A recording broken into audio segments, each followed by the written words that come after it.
should remain, that whatever you ask the Father in my name, he will give you. Amen. Amen. My brothers and sisters, this morning, as we look at servant leadership, we will be reflecting on what is servant leadership.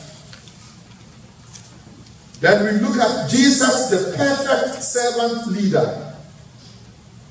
And then we also look at the characteristics of a servant leader. And then I'll zoom into some challenges and we will pray. We have two key words in the topic: servant and leadership. When we talk of leadership, leadership is being a leader, or the act of leading, guiding, and giving direction. The ability to control and direct the affairs of a group. That is helping people to go to places that are new and unfamiliar.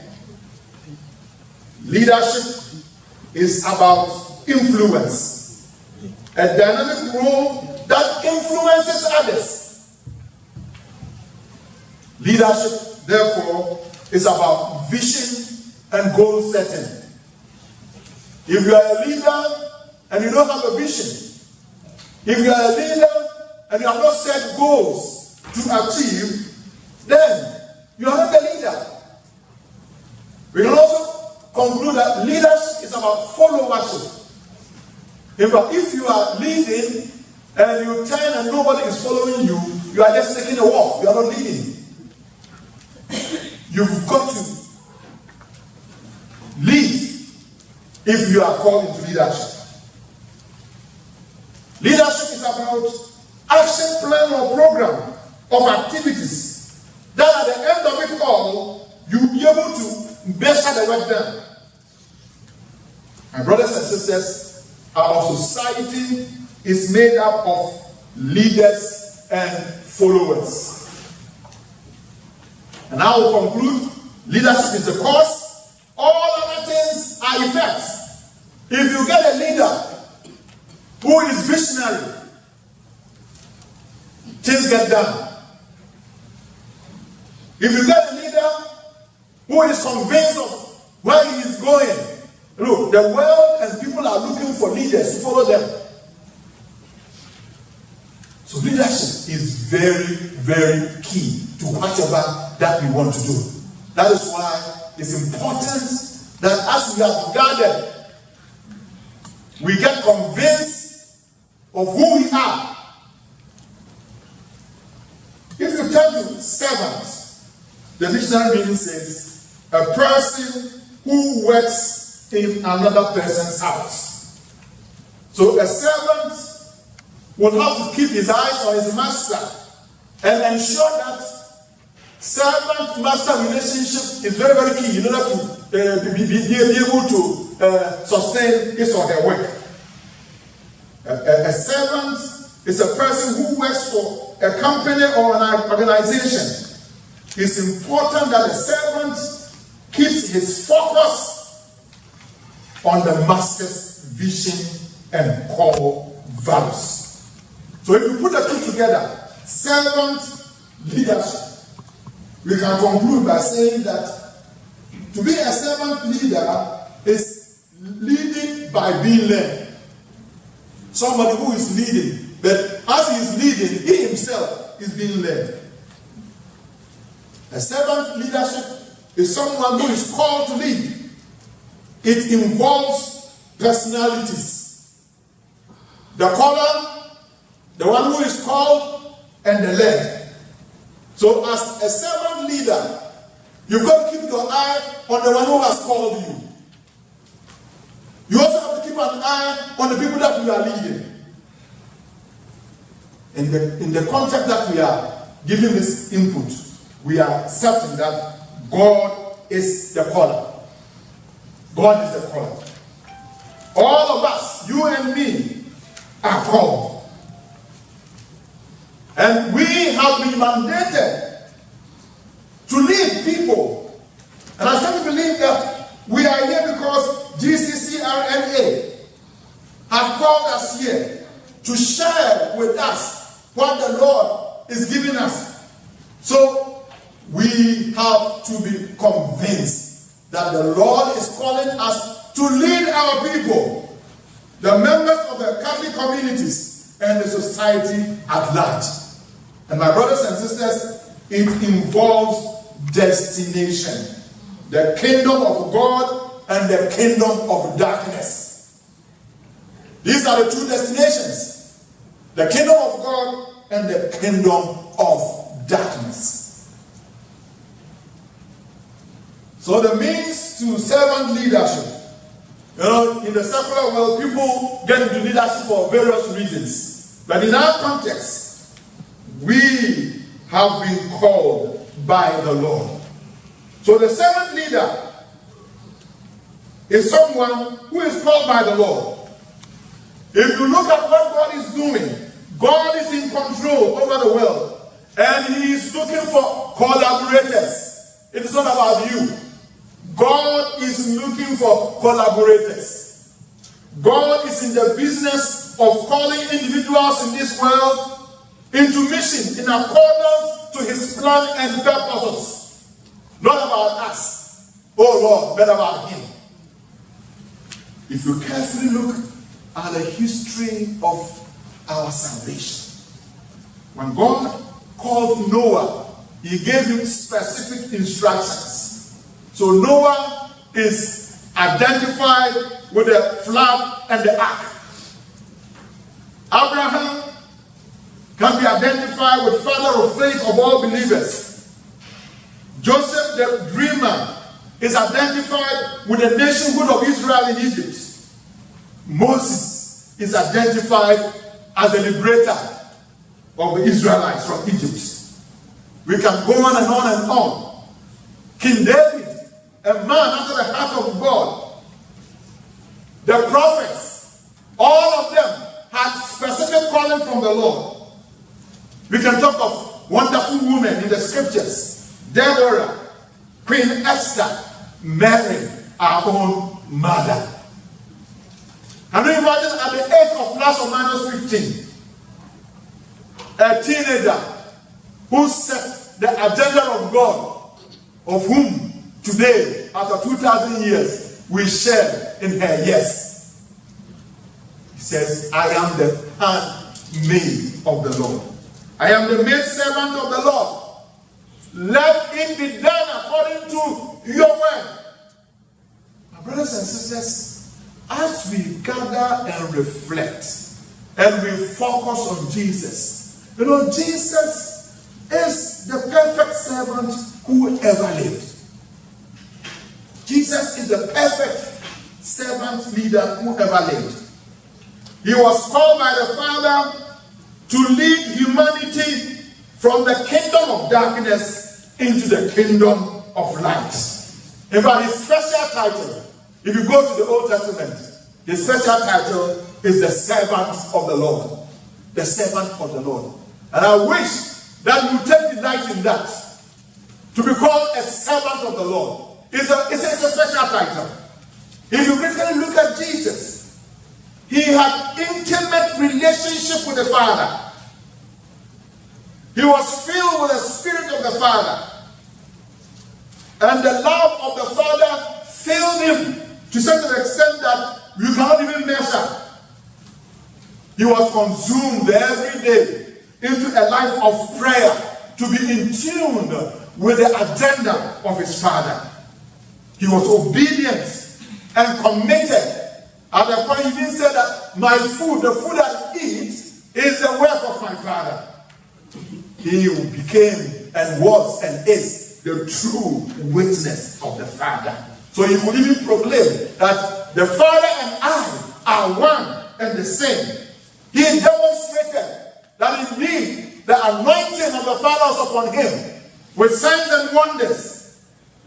He has become our Savior and set us free. And he is the one whom we are reflecting today if we have any servant leader to look at, we need to look at how Jesus demonstrated servant leadership when he began his mission. His mission statement from Luke 4:18.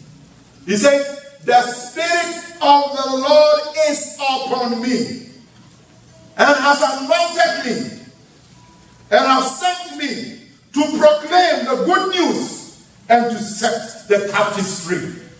And he set the agenda to establish the kingdom of God on earth. Jesus came to destroy the works of the devil. He knew that he had to embrace the cross. He offered himself as a self-sacrifice. He needed to conquer the last enemy, that is death, through his resurrection and glorification. This Jesus is changing lives, transforming people one-on-one. His strategy is to change the world from within. His entire business is discipleship. And he gave his church this mandate that go into all nations, go into all the world, and make all peoples my disciples. He calls us, he calls you, he calls me. In fact, he invites his followers to just walk in his footsteps. Every Christian, I'm convinced, is called into the ministry of servant leadership. You are blessed. That's today Jesus will say in the gospel. You are blessed if you have come to that level. You are blessed if you have said yes to the Lord. In critically looking at Jesus, whom we are looking at, he proclaimed, "I am the light of the world." Then before he left us, what did he say? That you are the light of the world. You are the salt of the earth. We are to be Christ-like.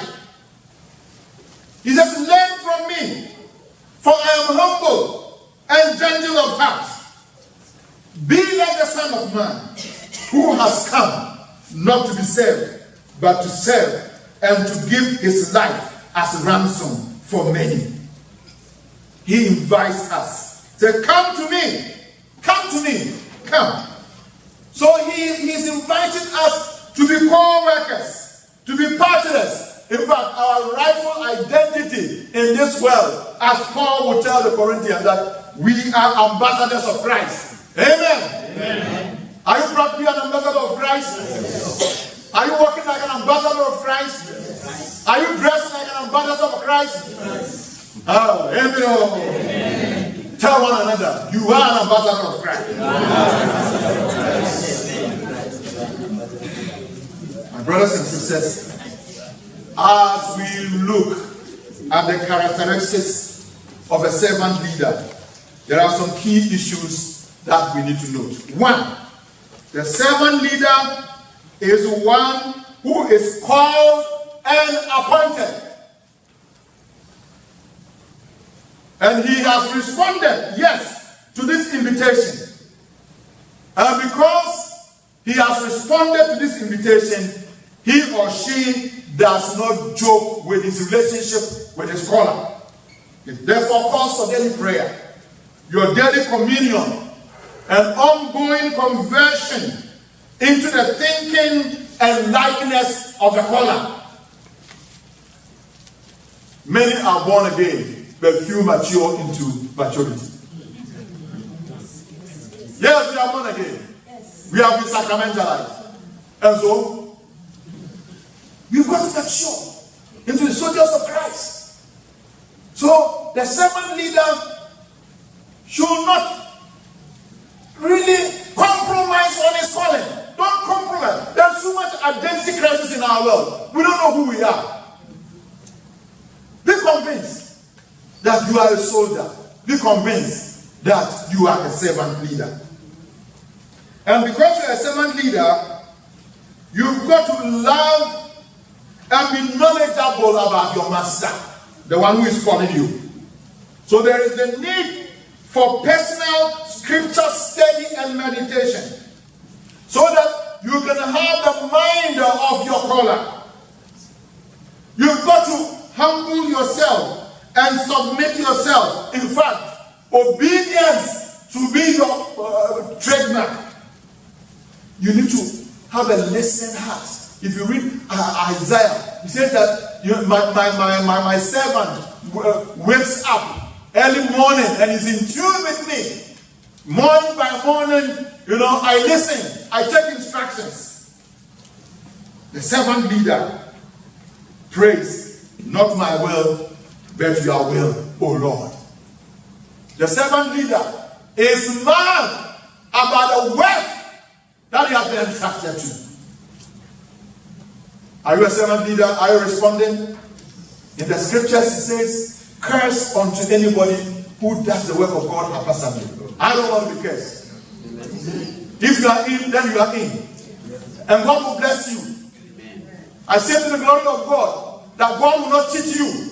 No, God will not teach you. Whatever you give into God, He places it back to you.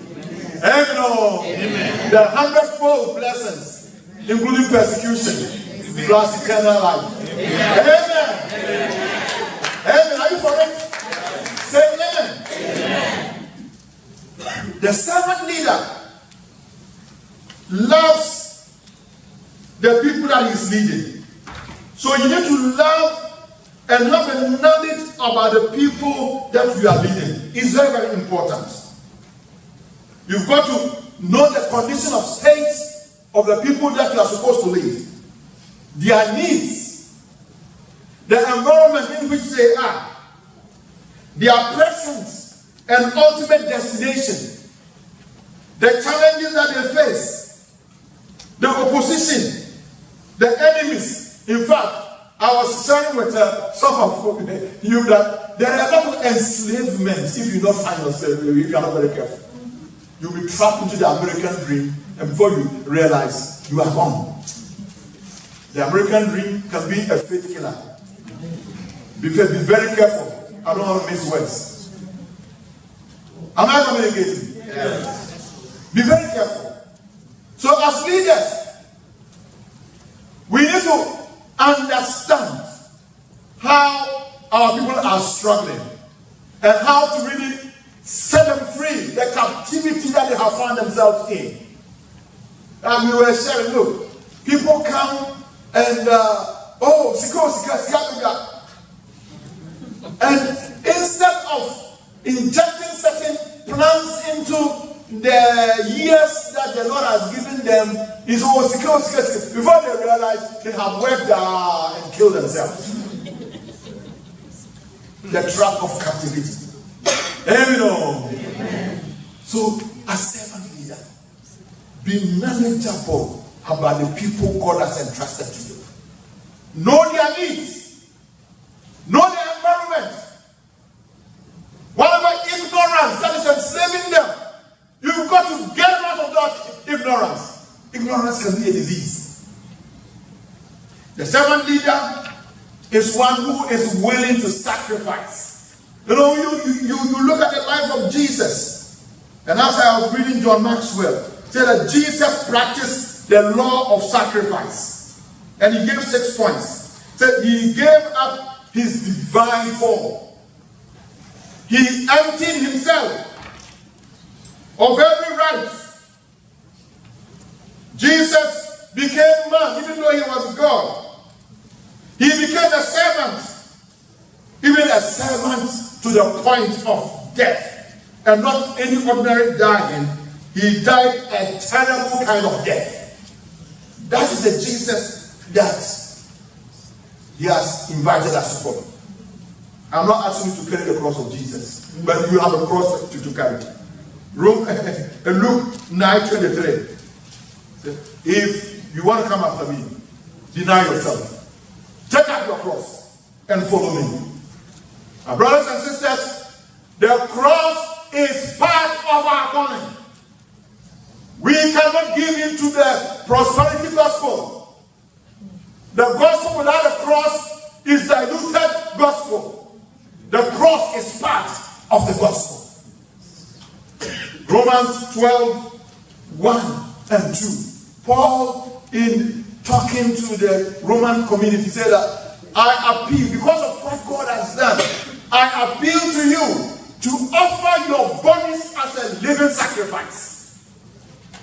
Offer your bodies as a living sacrifice. You belong to God. Your body belongs to God. And he goes on that. This is the, do not conform yourself to the standards of the world, but be renewed in your mind. A lot of things have to be worked on in our minds. The mindset. We need to baptize the American dream into a dream that will make you strong economically, but also people of faith. We need to, be renewed in our minds. We need to have our mindset in such a way that we will gradually reflect the one who is calling us into servant leaders. The servant leader is faithful to the message entrusted to him and the mission that he has to accomplish. Faithfulness is very, very key. The servant leader is the one who is committed to be skillful in accordance to the empowerment that the caller has provided. I repeat that. You cannot just have a talk show and a servant leader. You've got to be skillful. You've got to be empowered. And our caller, God our caller, has provided all the resources. We have his name. And his name, in the name of Jesus, every knee will have to bow. We have the word. We need to be people of the word. We have the blood. Oh, the blood of Jesus that washes. There is no sin that the blood of Jesus cannot wash. That is why we need to drink and be soaked with the blood of Jesus. We cannot forget Calvary. We have the Holy Spirit. My brothers and sisters, with the name of Jesus, with the word of Jesus, with the blood of Jesus, and with the Holy Spirit, we are fully equipped. You have all that it takes to turn the world upside down. Go and get it work done. You've got to get it work done.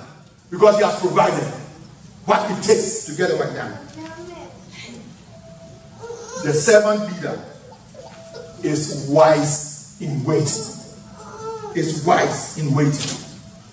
You go to the scriptures in Matthew 25, 1 to 13. It talks about the 10 virgins. 5 were wise and 5 were foolish. They were virgins, all right. They were holy. They were all, set up to meet the master. But 5 of them were foolish.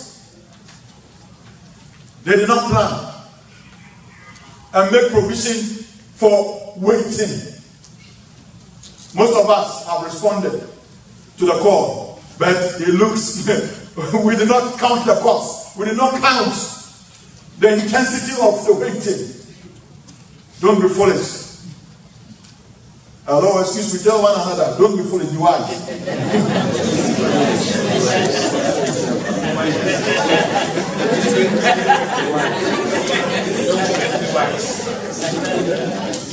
At times, it is important to tell people that they are being foolish. I think some time ago we went to London and our host was telling us that, this guy came from Ghana and, he was working 10 hours, 16 hours, 20 hours, and he worked and worked. And he got the money. And he was about to go home and then show up. And he wanted to go the last trip. And in the bus, he dropped and died. That's been foolish. Don't be foolish.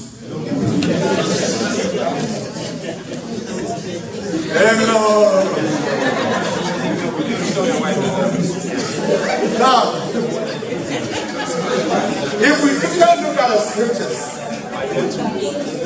The Bible has specific titles and styles and models for different callings. For some servants, they'll be called into shepherdhood. Just like fathers, to really take care of our sacramental needs. For some, we'll be called prophets. In fact, we need prophets. Prophets who will see what God is showing us. Prophets who would speak the mind of God to us. In fact, there's a popular trend now happening in the charismatic circle. We call it prophetic intercession. We wait upon God, and the Lord shows us what He wants to do, and we zoom into intercession, and then things get done. At times, we need to know the strong gates, the strongholds of the enemy. You know, you push and push, nothing happens. You do program and do program, nothing happens. Have you waited upon God to discern the strongholds that is controlling the people of God? We need prophets. Even at times in our own lives, one prophetic word can turn our lives around. I remember I was telling Dr. Sam, I came to the States the first time in 1981. And when I was leaving Ghana, you know, my family members, hey, opportunity comes at once. If you go, don't come. And but the people who sent me to the United States had a plan. You know, they have identified God's calling in my life, and they wanted to do some investment.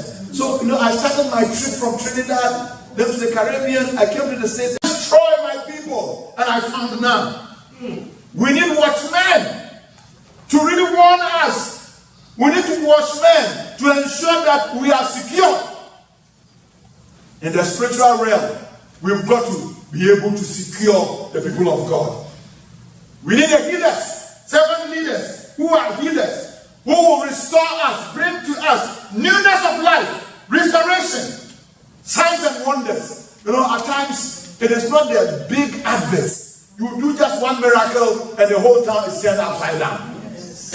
Philip goes to Samaria, no instruments, no a team, 1 man, 1,000, under the anointing of the Holy Spirit, Samaria gets upside down. We need signs and wonders. Yesterday I was talking about charismatic renewal without the charisms is called Shoko charismatic renewals. We need to desire for the signs and wonders. We need the 7 leaders who will be the missionaries, the evangelists, soul winning. They will be mad about fishing for souls. They will be mad because for soul winners there are no boundaries. There are no borders. We need the administrators to manage our resources. Administrators, 7 leaders, to be able to manage the kingdom businesses. Amen. No one has it all. And this calls for team building in servant leadership. Together, we have it all. That is why Paul would tell the Ephesians, make every effort to preserve the unity, because it is one Lord, one baptism, one Spirit. My brothers and sisters, I want to warn you, charismatics, if we are going to get a work done, we need to be very careful about the tactics of the enemy, about division, conflict. I am for this and I am for that. We should not entertain that. We've got to be all one, oneness of mind and heart. Am I communicating? Yes. So Jesus will end up his earthly ministry in John 17. And if you are reading about Jesus' work, and you read about John 17, then you will not give in to the devil as regards to division, etc.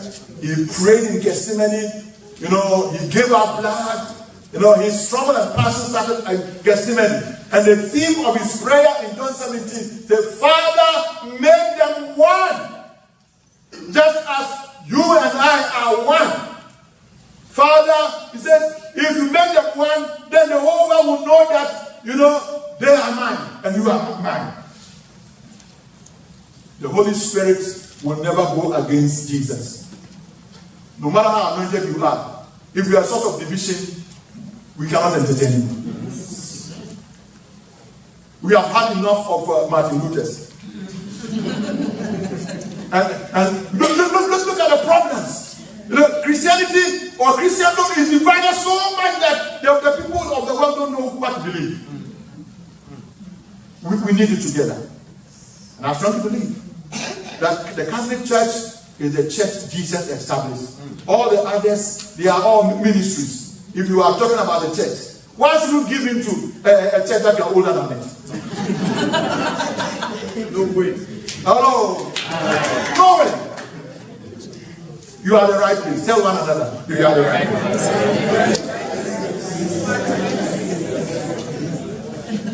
My brothers and sisters, the standard that the scripture sets for us as servant leaders, no matter your unique callings, is very clear. If you go to 1 Timothy 3, 1 to 10, later you can read, and Titus 1, 5 to 9. 1 Timothy 3, 1 to 10, and Titus 1, 5 to 9. He says that, look, to be a servant leader in the house of God is a noble task. Don't let people play you down. You have chosen a noble task to be called a servant of the Lord. You need to be responsible. You need to be skillful in teaching. You need to spend time to study. You need to be gentle and a man and a woman of peace. You've got to be aware that you are a steward in God's house. And because of that, you need to be upright. You need to be wise and self-control. The gift of self-control. Especially if you want to work in the Catholic Church. Hey, it's not easy. It's not easy, I have to tell you. When you are angry, don't talk. If you talk, foolishness will come out of you. Self-control. Pray for the gift of self-control. You've got to be hospitable. You've got to be blameless. A person of good manneredness who is not giving into drunkenness. And I want to tell you, be careful with alcohol. You have been set apart. When in terms of your celebration, don't go off. If possible, even don't touch alcohol. Yes. Your lips, your tongue is anointed. Amen. You have enough. The blood of Jesus is enough for you. Amen. You should not be a lover of money and not be proud. God cannot work with a proud person. And the Catholic Church, the structures are such that if you are proud, the church will push you out.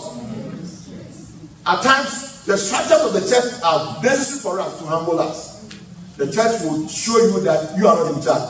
It's Christ who is in charge. You need to be a devout person, a man of faith with clear conscience. We don't want confusion in the house of God. Not quarrelsome. Some people take delight in quarreling. If you are a servant leader and you are that type, God doesn't need you. And a man and a woman of good marriage and family life. We cannot play down on this. In the first century church, you cannot be a leader in the church if you cannot fix your own home. If you cannot manage your own home, how can you manage the people of God? My brothers and sisters, the Lord gave a lot of parables as regards to servant leadership. We cannot read all, but know that if you are a servant, you have been called to be a steward, and that you will be accountable of the work God has given you. Me, I want to say what Paul said, that I have fought the good fight, and I have run the race. And while I'm waiting for the crown of glory, have that mentality that we are not just beating about the bush. We are in God's business. He says, the good servant is the one who takes good care of his subjects. God has entrusted people into your care. Take good care of them. A servant leader is the one who is duty conscious, always in anticipation of the master's coming. He is the one who is merciful and forgiving other servants. That servant leader is awake and wise. That servant's leader. If you read Matthew 25, I think that's one following. He looks after the sick, the prisoners, the naked, the hungry, the thirsty, the little ones. The servant leader looks on to the ultimate prize, eternal life, where the Lord will welcome him or her into his home. My brothers and sisters, as I bring my sharing to an end, we cannot but also touch on GCCRNA, where the Lord has called us to lead. As leaders, all of us have to come on board with a mission the Lord has entrusted us. And for us as charismatics, we are moving in very graceful moments. The one who sits on the chair of Peter, Pope Francis, has gone public. He said, I'm charismatic. He said, I didn't know them and I didn't understand them. I thought they were a group of concert people. But when I got closer, I got converted myself. This is what Pope Francis is saying. Amen. We are in a very great moment. He says that the charismatic renewal is a current of grace. And if the church, everything is centered on grace, then the charismatic renewal is the end. And he's saying that charismatics, be very careful that you don't lose the freedom of praise and worship. It's unique. We have been given the grace to praise God and to worship God. In fact, we are the true Catholics. All the other Catholics will come to us. Amen. A time will come that you cannot charismatic, you'll be very uncomfortable with the Catholic Church. It may happen in my lifetime. If not, I don't care, but it's coming. The church is truly charismatic. The Pope is saying that, look, charismatics, make sure that every Catholic is baptized in the Holy Spirit. Every Catholic is baptized. He is telling priests, get baptized. Take the baptism of the Holy Spirit at the Life and Spirit Seminar to the major seminarians. He said, catechism is not enough. Get them baptized. This is what we are doing in Ghana. And we will continue to do until the Lord comes. Amen. A time will come, all the priests that will come in, will be charismatic. And it has started happening.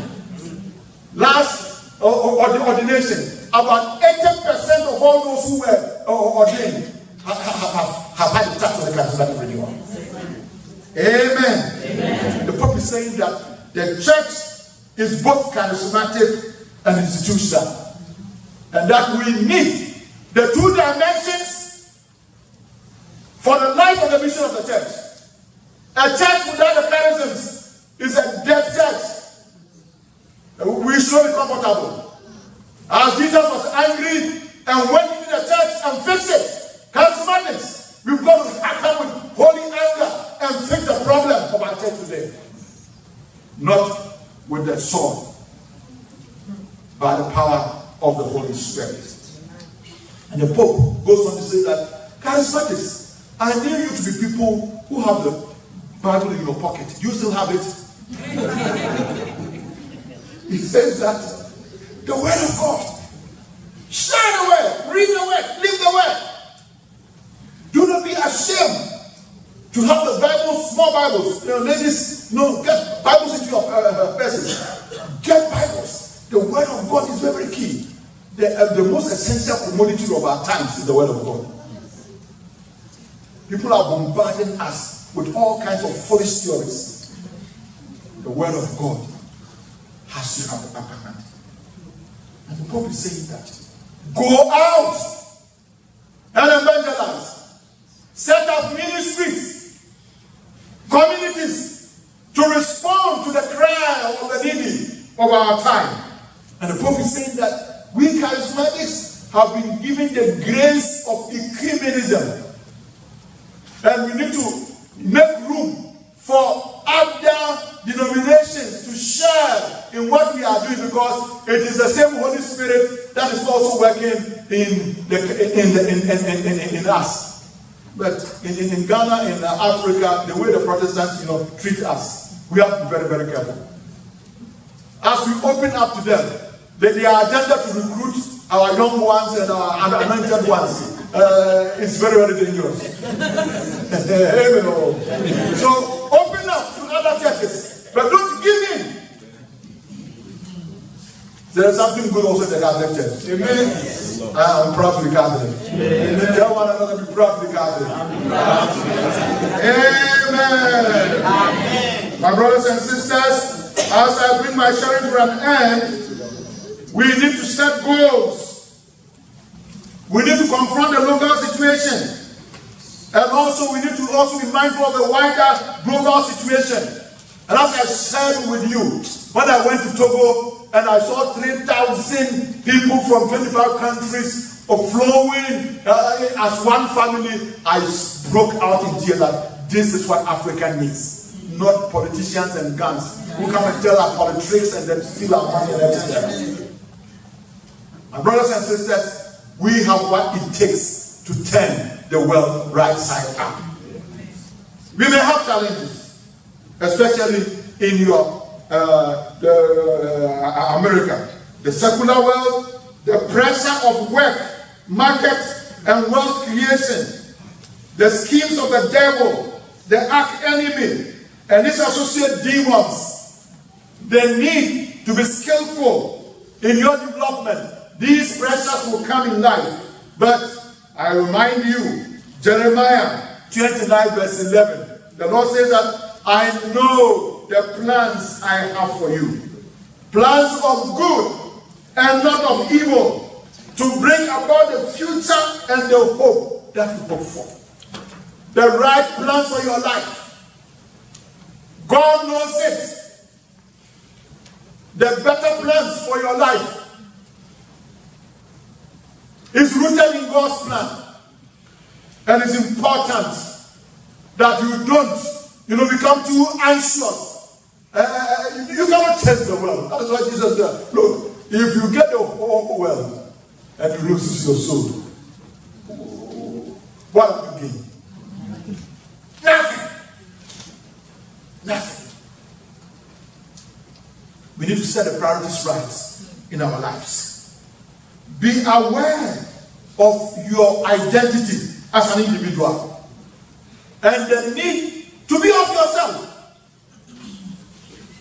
We are limited. There is a limit to whatever that you can do. God has given you 24 hours. You will not add to it. Hello? Aye. Be very careful. Understand yourself. Understand the vocation that the Lord has called you into. Single for the Lord, or religious, or marriage and family life. I urge the leaders, don't overlook some of these things. What profession is the Lord calling you into? You need to excel in that profession. But in doing all this, I strongly believe that the ministry the Lord has called you into cannot be downplayed. You are a servant leader. When the Holy Spirit comes upon you, you will receive power and become His witnesses in Jerusalem, Samaria, and to the ends of the world. It's all about the Spirit. It is the Spirit that gives life. The flesh has nothing to offer. There is a need for personal Pentecost, continuous infilling and leading of the Holy Spirit. He is the advocate, the comforter, the finger of God, He is our leader and the revealer of the truth. You've got to be filled and be led with the Holy Spirit. My brothers and sisters, leadership is the cause. All others are effects. The church and the world at large is in leadership crisis. Servant leadership, after Jesus' model, is the answer. And today, God has invited you to respond to this invitation. At the end of your life, what do you want us to remember you for? At the end of your active years, what do you want us to remember you for? In 10 years' time, what do you want us to remember you for? I strongly believe that you have a mission. And the mission you have is right tied to God's plan for your life. Will you say yes and yield to his invitation? If you are ready, then close your eyes and let us pray.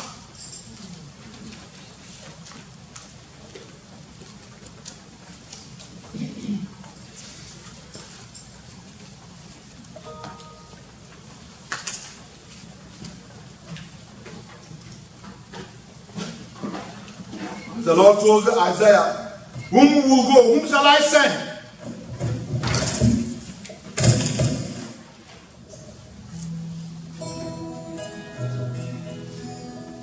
I want to invite you after you have closed your eyes.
We will sing this song again.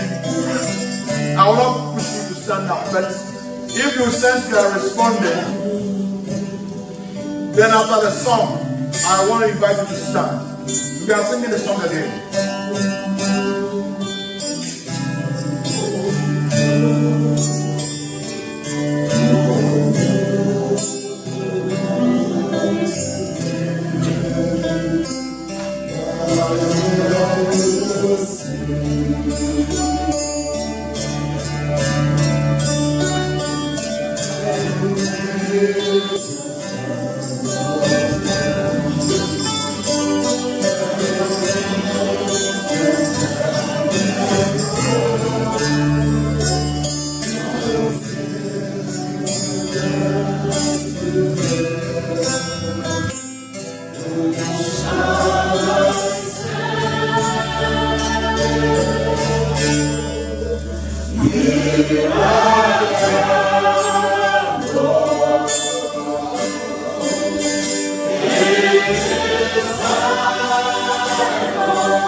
That he gave his own begotten son.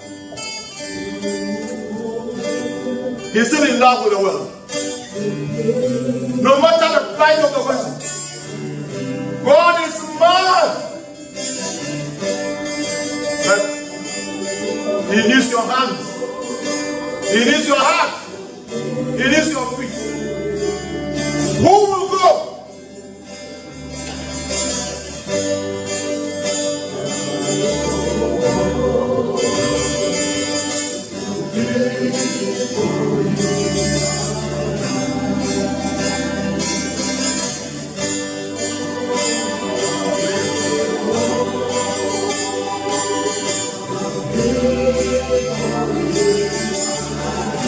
And this invitation is not temporal. It's for life. It's for life. Just like a married person will enter marriage, going in for life. Are you ready? Listen of it.